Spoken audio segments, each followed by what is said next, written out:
এখানে লোকটি বলে, আরে ভাই যাও, আমার জাদুর দেয়ালে ঢুকে পড়ো, তোমার যা যা প্রয়োজন সব নিয়ে এসো। এ কথা শোনার পর লোকটি তো এক লাফে জাদুর দেয়ালে ঢুকে পড়ে আর সঙ্গে করে অনেকগুলো টাকা নিয়ে আসে। আরে এগুলো তো দেখি সত্যি টাকা, জাদুঘর ভাই ধন্যবাদ আপনাকে। আরে ভাই সব এসব কি? এবার আমি গিয়ে তো অনেকগুলো মোবাইল নিয়ে আসবো, আমি তো পৃথিবীর সব খাবার নিয়ে আসবো, আর আমি একটা বাচ্চা নিয়ে আসবো, আর আমি সবকিছু নিয়ে আসবো। তারপর জাদুঘর বলে, এখন কে আসবে এই দেয়ালে ঢোকার জন্য? জাদুঘর আমি যাবো, তাহলে এই যে নাও জাদুর পানি, আর তাড়াতাড়ি গিয়ে ঢুকে পড়ো ওই দেয়ালে। তারপর লোকটি দেয়ালে ঢুকে পড়ে আর হাতে করে অনেক মোবাইল নিয়ে আসে। আরে জাদুঘর, আপনি তো আমার ছোটবেলার ইচ্ছা পূরণ করে দিলেন। আরে তাড়াতাড়ি এসো, আমার হাতে সময় নেই। হ্যাঁ ভাইজান যাচ্ছি। আচ্ছা ভাই, তুমি এর মধ্যে গিয়ে কি নিবে? আমি এরকম আইফোন সব নিয়ে আসবো, অনেক টাকা নিয়ে আসবো, অনেক সোনা নিয়ে আসবো। আচ্ছা তাহলে তুমি সবকিছু নিতে চাও, এর মানে তুমি একটা লোভী মানুষ। এই জেনে জাদুর পানি, আর যা ঢুকে পড়ো দেয়ালে। এরপর লোকটি দৌড়ে গিয়ে দেয়ালে ঢোকার চেষ্টা করে, কিন্তু অনেক চেষ্টা পরও সে দেয়ালে ঢুকতে পারে না। আরে ভাইজান এটা কি হচ্ছে? আমি দেয়ালে কেন ঢুকতে পারছি না? কারণ তুমি একজন লোভী, তাই ঢুকতে পারছো না, আর তোমার জন্য এই দেয়াল আর কখনো কাজ করবে না। কি বললেই হবে নাকি? আমি এর ভেতর ঢুকেই ছাড়বো, কারণ আমার পৃথিবীর সবকিছু চাই। তার আগে দেখবো কারা কারা শয়তানকে হারিয়ে আল্লাহকে ভালোবাসে। যারা আল্লাহকে ভালোবাসো তারা ভিডিওটিতে একটা লাইক দিয়ে চ্যানেলটিকে সাবস্ক্রাইব করবে,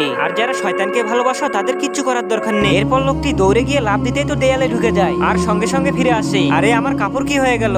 আর মোবাইল আর টাকা কই গেল? আরে এটা কি? এই জাদুর দেয়াল তো আমার সবকিছু লুটে নিল।